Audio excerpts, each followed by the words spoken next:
Hey guys, nag-exercise ba kayo kasama ng aso mo? Tumatakbo, nag-jogging, naglalakad. Ayan, ito si Sir Gilbert Larway.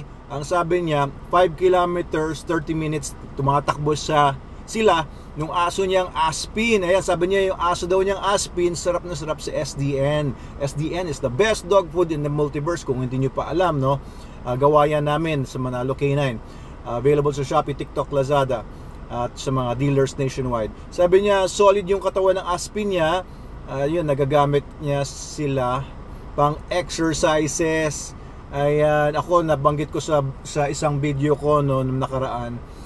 Daming nanood ng video niyo, daming nag-react. Sabi ko, hindi ko na rin nilalakad yung mga aso ko. Dati, gusto ko yan, nilalakad ako kasama ng mga dogs ko. Usually, yung una, lalabas ko muna yung isang aso, tapos pagka naka 2 kilometers na kami or so, kukunin ko naman isang aso, ilalabas ko naman, tapos babalik ulit ako sa bahay, tapos kukunin ko naman isa, ilalabas ko naman. Ako yung pagod na pagod kasi I have multiple dogs, no, tapos nilalakad ko silang lahat. Pero enjoy pagka gano'n, no? And syempre kapag ka nag-exercise ka, maganda yon dahil na-oxygenate yung dugo mo. Syempre yung utak mo nakiklear din. Tapos ang sarap ng feeling kapag ka nag-exercise ka. Ngayon ang exercise ko nilang pag nagpupunta ako doon sa Manalo Resort Hotel, umiikot-ikot ako doon sa mga kennels, umiikot kami doon sa mga dulo-dulo, no? It's good exercise din dahil 15 hectares yung resort, kaya pag inikot namin talaga yon, talagang nakakapagod din. Pero ang sarap.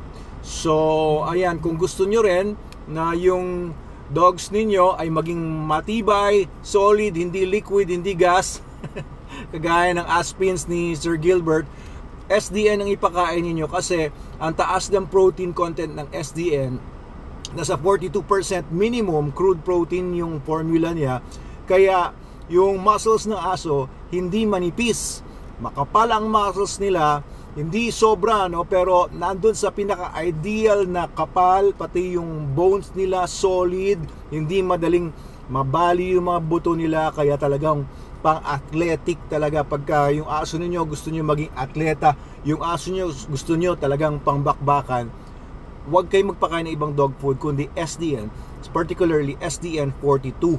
Ayan, solid talaga yung aso ninyo. Mapapansin niyo yan, no? Ito, challenge ko sa inyo kung medyo skeptical pa kayo sa SDN. Pakainin niyo yung ng SDN yung aso niyo ngayon, no? Timbangin niyo muna kung ibang dog food pinapakain niyo or nagpapakain kayo ng ibang nagko-cook kayo for your dog, you're feeding other dog foods or meats or raw meats. Tigilan niyo yon, no? Totally. Fasting muna siya ng 24 hours, water fasting lang, and then feed SDN purely, no? Sundin nyo lang yung feeding guide. Timbangin nyo ngayon and timbangin nyo after 1 week and timbangin nyo after 2 weeks. Makikita nyo may difference na. Hindi mataba yung aso ninyo, hindi siya botchog, hindi siya tabang hangin, pero makikita nyo solid siya. And yan ang consistent na nagiging feedback sa akin ng iba't ibang mga gumagamit ng SDN. Unang-una ako talaga na-experience niyan. Yung mga tuta ko, pinalitan ko lang yung dog food, biglang bigat talaga sila, hindi tabang hangin, bigat talaga, mapipil mo talaga, matigas yung katawan ng aso, hindi matigas dahil namatay na, kundi matigas talaga siya dahil bato-bato. Kaya kung nagbubuli kayo may mga dogs, kayo mga pitbull, mga Doberman, diba, kitang-kita nyo yung musculature ng aso nyo kasi manipis yung balahibo. Ang ganda sa SDN yan. Ang ganda na magiging resulta, kitang-kita nyo talaga. Kahit yung mga dogs nyo, mga Belgian Malinois, o medyo makakapal yung mga balahibo, German Shepherd, mapapansin nyo pa rin, hindi lang payatot yung aso ninyo.